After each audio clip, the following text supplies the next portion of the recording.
Olá, seja muito bem-vinda, seja muito bem-vindo ao canal CEAJUR, lançando aqui mais um vídeo sobre um tema importante, interessante, de utilidade cotidiana para a advogada trabalhista e para o advogado trabalhista. Hoje nós vamos falar sobre embargos declaratórios, não é? Um recurso muito mal compreendido, muito mal utilizado no dia a dia da Justiça do Trabalho. Mas antes disso, ative aí o seu sininho, inscreva-se no canal, deixe já o seu like, ajude o nosso trabalho de difundir conhecimento em direito e processo do trabalho. Já deixou seu like aí? Já está inscrito no canal? Então, vamos lá! Vamos falar sobre embargos declaratórios. No processo do trabalho, embargos declaratórios estão previstos no artigo 897-A da CLT, está aí o dispositivo legal à disposição de vocês, e ele trata de uma situação em que a sentença ou o acórdão estão sujeitas a embargos declaratórios no prazo de 5 dias, nas situações em que houver vício na decisão atacada. E o que é que a lei chama de vício? Ela chama de vício omissão, contradição do julgado e ainda manifesto equívoco no exame dos pressupostos extrínsecos do recurso, tá certo? Então, os embargos declaratórios devem ser interpostos no prazo de 5 dias úteis, contados da ciência da decisão, lembrando que a interposição dos embargos interrompe, não é, o prazo para o recurso seguinte, quer dizer, quando o juiz julgar os embargos ou o tribunal julgar os embargos, o prazo é devolvido na sua inteireza. O objetivo é o esclarecimento de sua decisão e não a sua reforma, e tem por efeito interromper, então, o prazo para o recurso seguinte, né? Então, julgados os embargos, o prazo recomeça do zero, exceto, atenção aqui, ó, exceto quando intempestivos, irregular a representação da parte ou ausente a assinatura. Ausente a assinatura, a gente pode até já eliminar, porque como hoje os processos todos tramitam pelo PJE, todo o recurso tem que ser assinado. O que pode acontecer é que os embargos sejam interpostos e assinados por um advogado que não tenha procuração nos autos. E aí então a situação é essa aqui, ó, de irregularidade de representação. Neste caso, os embargos não interrompem o prazo para o recurso subsequente, da mesma maneira que acontece quando eles forem intempestivos, porque quando os embargos foram interpostos, o prazo já tinha decorrido, então não há interrupção. Fique atento para não perder o prazo do recurso seguinte, se isso acontecer, tá bom? Quem é que vai julgar os embargos declaratórios?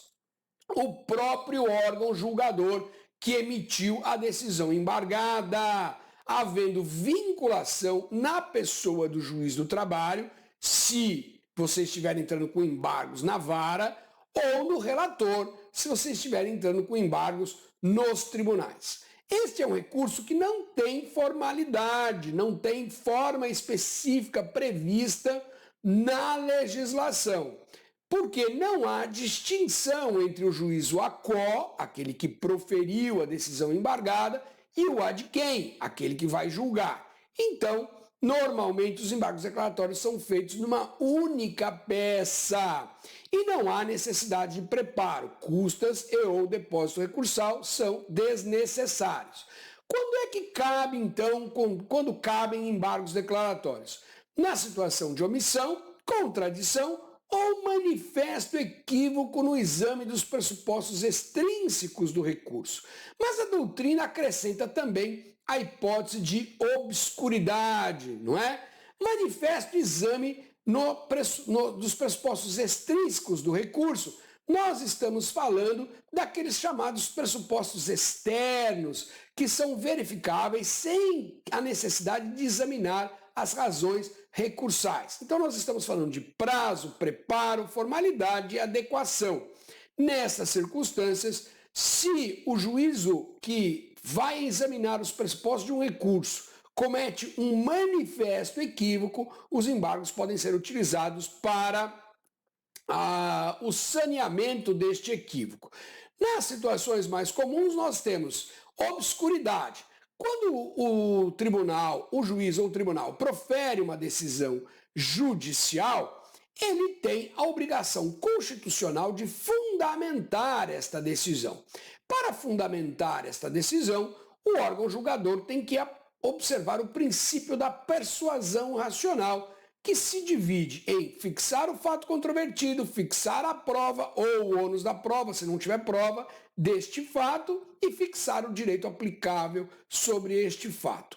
Quando a decisão judicial não é clara no cumprimento do princípio da persuasão racional, então eu tenho a possibilidade de embargos declaratórios para esclarecer esta obscuridade, não é? E solicitando ao órgão julgador que diga exatamente qual é o fato que ele reputa verdadeiro e ou que prova o convenceu do fato e ou qual é o direito aplicável sobre o fato. Muito bem. As hipóteses mais comuns, entretanto, são de contradição e omissão. A contradição que desafia embargos declaratórios é aquela da decisão com ela mesma, ou seja, uma contradição intrínseca. A decisão adota teses opostas entre si. Contradição com a lei, com a jurisprudência, com a prova, com a tese defendida pela parte, é tema para a reforma do julgado a ser discutida no recurso cabível, recurso ordinário, recurso de revista, conforme o caso, não é? Mas não embargos de declaração. Então, quando alguém sustenta a contradição da sentença com a lei, por exemplo, ou com a prova, ou o que o valha, com o precedente do STF, esta pessoa está conferindo caráter infringente aos embargos e aí está sujeita a multa, ok? Fiquem atentos, a contradição é intrínseca. E omissão? Vamos dividir a omissão em primeiro grau e segundo grau. A omissão em primeiro grau, lá na vara do trabalho, ela ocorre na decisão citra petita. Então, ela está relacionada com a tese da petição inicial ou da defesa, que juntas formam a litis contestácio.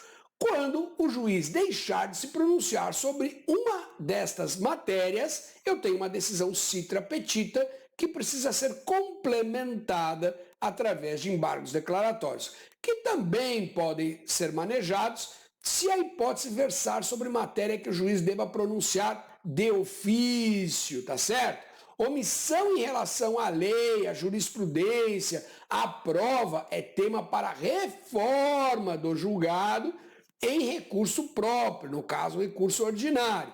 E quando você sustenta em embargos de declaração omissão com a lei, com a jurisprudência ou com a prova, você está emprestando caráter infringente a esses embargos e sujeitando-se à multa, porque os embargos não se prestam a isso.